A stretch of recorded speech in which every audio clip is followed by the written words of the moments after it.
Hello friends, I am Swanandi. तो आज हम देखने वाले हैं लाइंस एंड एंगल्स। ये चैप्टर 7th का है और आईसीएसई बुक में का चैप्टर 15th है। तो सबसे पहले हम देखेंगे angles. An angle is a figure formed by two rays with the same vertex. मतलब एंगल एक फिगर है जो टू रेज से फॉर्म की जाती है, एक ही वर्टेक्स से, मतलब सेम वर्टेक्स से टू रेज से ये फिगर फॉर्म की जाती है, उसे हम एंगल्स कहते हैं। फिर ये जो साइन है ऐसा, ये is use to denote vertex and angle. मतलब ये एंगल को डिनोट करने के लिए यूज की जाते हैं। एंगल ए बी सी और angle B it is read as, मतलब ये कैसे रीड करते हैं, एंगल ए बी सी और एंगल बी। तो ये मैंने अभी आपको बताया था। तो आगे का हम देखेंगे। There are different types of angles formed based on the degree measures. तो बहुत सारे टाइप्स के एंगल से different form based on of types of angles formed based on the degree measures. So there are three types of angles. First है acute angle.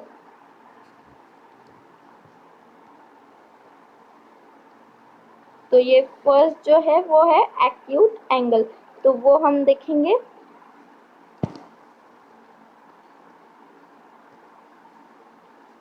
तो ये acute angle हम अब देखने वाले हैं। Acute angle, an angle whose measurement is less than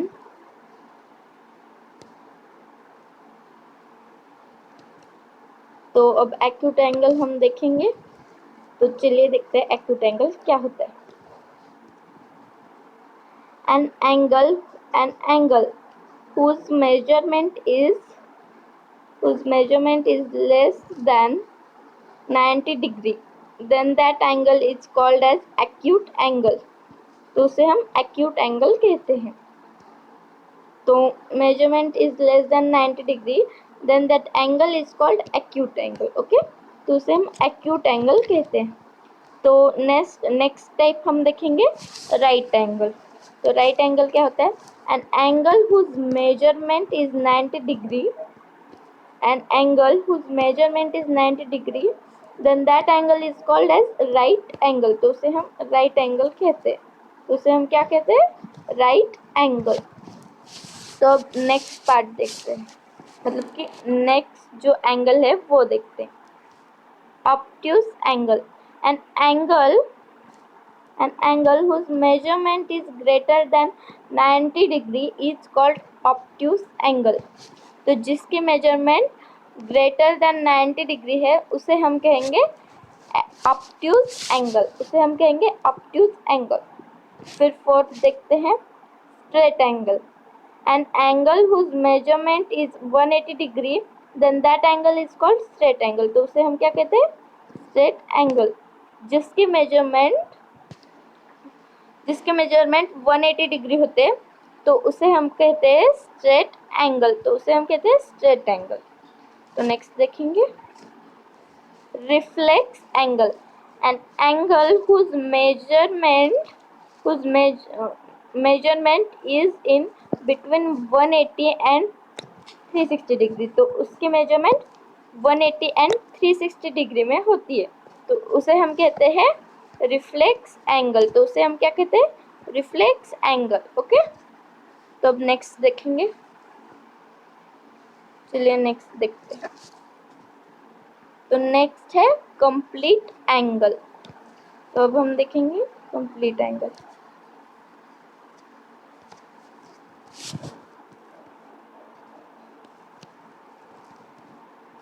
तो complete angle देखते हैं। तो complete angle, an angle whose measurement is 360 degree is called complete angle. तो जिसकी मेजरमेंट 360 डिग्री है उसे हम कंप्लीट एंगल कहते हैं। तो जिसकी मेजरमेंट 360 डिग्री है, जिसकी मेजरमेंट जो है वो 360 डिग्री है, उसे हम कहते हैं कंप्लीट एंगल। तो अब आगे का देखते हैं। तो आगे है adjacent angle, pairs of angle. तो आगे हम देखेंगे पेयर्स ऑफ एंगल। तो चलिए देखते हैं। तो पेयर्स ऑफ एंगल क्या होते हैं? तो उसमें सबसे पहले है एडजेसेंट एंगल। तो देखते हैं वो क्या है। Two angles which have one common arm and one common vertex are called adjacent angle. तो एक जो एंगल है जिसे वन आर्म होता है, मतलब कॉमन आर्म होता है, एंड वन कॉमन वर्टेक्स, और एक कॉमन वर्टेक्स होता है, उसे हम कहते हैं एडजेसेंट एंगल। तो उसे हम क्या कहते हैं? Adjacent angle. तो नेक्स्ट देखते हैं। तो यहाँ पे एग्जांपल से angle ABC and angle CBD are adjacent angle. और ये जो है ना एंगल AB, ये एंगल ABC, तो इसे हम क्या कहेंगे? Adjacent angle. और ये CBD है, ये ऐसे और ये ऐसे, तो इसे भी हम कहेंगे एडजेसेंट एंगल। लेकिन नीचे है AB और D है, तो उसे हम एडजेसेंट एंगल नहीं कहेंगे। और ये भी CB और D है, तो CBD, तो उसे भी हम एडजेसेंट एंगल नहीं कहेंगे। तो देखते हैं आगे linear pair angles. Linear pair angles क्या होते हैं? Two adjacent angles which have one arm common and the other arm opposite to each other are said to be form a linear pair of angle. Two adjacent angles which have one arm, तो दो adjacent angle और उसे one arm common and the other arm opposite to each other, जो दूसरा arm है वो एक दूसरे से अपोजिट है। ओके, जो दूसरा आर्म है वो एक दूसरे से अपोजिट है, तो उसे हम कहेंगे लीनियर पेयर ऑफ एंगल। तो वो क्या फॉर्म करते हैं? Linear pair of angle. तो फिर से एक बार देखिए। टू एडजेसेंट एंगल, जो ये एंगल है ना, हाँ जो ये एंगल है ना, ऐसे two angles have one arm.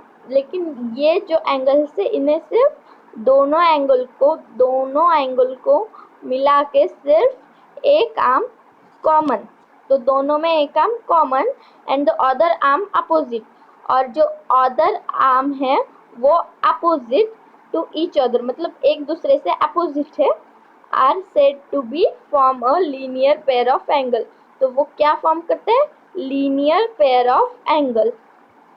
तो आगे देखते हैं। तो ये है वर्टिकली अपोजिट एंगल। तो यहाँ पे कुछ इसके एग्जांपल्स दिए हुए हैं, और तो देयरफॉर, तो देखते हैं वो।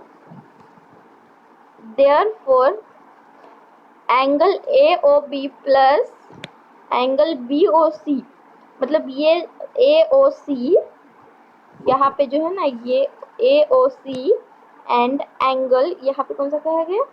BOC। तो ये ऐसे, ये कैसे एंगल और ये ऐसा, तो इन दोनों के एडिशन क्या आती है? 180 डिग्री। तो इन दोनों की एडिशन आती है 180 डिग्री। तो वर्टिकली अपोजिट एंगल हम देखेंगे। तो वर्टिकली अपोजिट एंगल जो है उसे शॉर्टकट में कहा जाता है VOA। तो उसे शॉर्टकट में हम कहेंगे VOA। तो चलिए उसकी डेफिनेशन देखते हैं। Two angles having no common, two angles, तो ये दो एंगल्स है, नो हैविंग कॉमन रेज, जिन्हें कॉमन रेज जो है वो नहीं होते।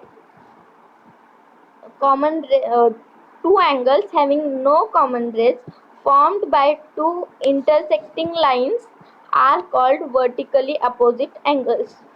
जो दो लाइंस को इंटरसेक्टिंग लाइंस होती है दो, तो उससे बनकर जो जो एंगल बनता है उसे मिलाकर, तो उसे वर्टिकली अपोजिट एंगल हम कहेंगे। Two angles having no two angles having no common rays formed by two intersecting lines are called vertically opposite angles। तो ये जो फिगर है ना, ये वैसी ही है, मतलब क्या हुआ है, यहाँ से एक लाइन आई है और यहाँ से, तो इन दोनों में यहाँ पे ये इंटरसेक्ट किए हैं, तो उससे ये एंगल जो है वो बना है वर्टिकली अपोजिट एंगल, क्योंकि यहाँ पे अपोजिट ही है ना, ये इधर से आ रही है और ये ऐसी इधर से और ये ऐसी इधर से आ रही है, इसलिए वो अपोजिट से, तो इसलिए हम उसे कहेंगे वर्टिकली अपोजिट एंगल। तो उसके एग्जाम्पल है triangle angle AOC, angle AOC and angle BOD are vertically opposite angles. तो एंगल ये कौन सा है, यहाँ पे O है, ये AOC नहीं, यहाँ पे नहीं है, तो ये ऐसे AOC एंड नेक्स्ट कौन सा है, नेक्स्ट है हमारा कौन सा है, वो है BOD, तो ऐसे BOD, ये और यहाँ से ये ऐसे, तो ये दो एंगल से उसे हम वर्टिकली अपोजिट एंगल कहते हैं। और सेकेंड जो है वो angle AOD and angle COB, कौन से एंगल, तो एंगल AOD मतलब कौन सा हुआ है, ये ऐसे एंड ये ऐसे, तो ये क्या कहा है, यहाँ पे कुछ नहीं दिया है, तो आगे का देखते हैं। Complementary angle, complementary angle when sum of the measures of any two angles is 180 degree, then they are said to be complementary angles। तो दो एंगल जिनकी मेजरमेंट 180 डिग्री होती है, तो कोई भी दो एंगल्स, ओके, कोई भी दो एंगल्स, तो कोई भी दो एंगल्स जिनकी मेजरमेंट कोई भी दो एंगल्स और जिनके मेजरमेंट 180, तो मैं आपको दिखाती हूँ दो एंगल्स, ओके, जो दो एंगल्स है उनकी मेजरमेंट कितनी, 180 डिग्री, तो यहाँ पे मैंने लिख दिया, ये ऐसे 180 डिग्री होती है, तो उसे कॉम्प्लीमेंट्री एंगल कहते हैं। तो उसे क्या कहते हैं, कॉम्प्लीमेंट्री एंगल। तो आगे देखेंगे, तो यहाँ पे जो एंगल है वो है, तो ये एंगल जो है वो है सप्लीमेंट्री एंगल, ओके, तो वो हम देखते हैं supplementary angle when the sum of the measures of two angles is 180 degree, they are said to be supplementary angles। तो जिनकी सम जिन दो एंगल्स की सम 180 डिग्री आती है, तो उसे भी हम सप्लीमेंट्री एंगल कहते हैं। और जो एंगल से जिनकी the measure of any two angles, तो जिसकी मेजर है उसे हम कहते हैं, जिसकी मेजर 180 डिग्री उसे हम कहते हैं कॉम्प्लीमेंट्री एंगल, एंड ये है सप्लीमेंट्री एंगल, जो भी हम देखते हैं ये सप्लीमेंट्री एंगल। तो when the sum of the measure of two angles, जो टू एंगल्स है जिनकी सम है दो एंगल से जिनकी सम है 180 डिग्री, तो उसे हम कहते हैं सप्लीमेंट्री एंगल। तो उसे हम क्या कहेंगे, सप्लीमेंट्री एंगल। जिन दो एंगल्स की मेजरमेंट की सम 180 डिग्री आती है, तो उसे हम कहेंगे सप्लीमेंट्री एंगल। तो आगे का पार्ट हम अगले वीडियो में देखेंगे। Like, share and subscribe to my channel, and इस वीडियो को लाइक कीजिए एंड शेयर कीजिए। थैंक्स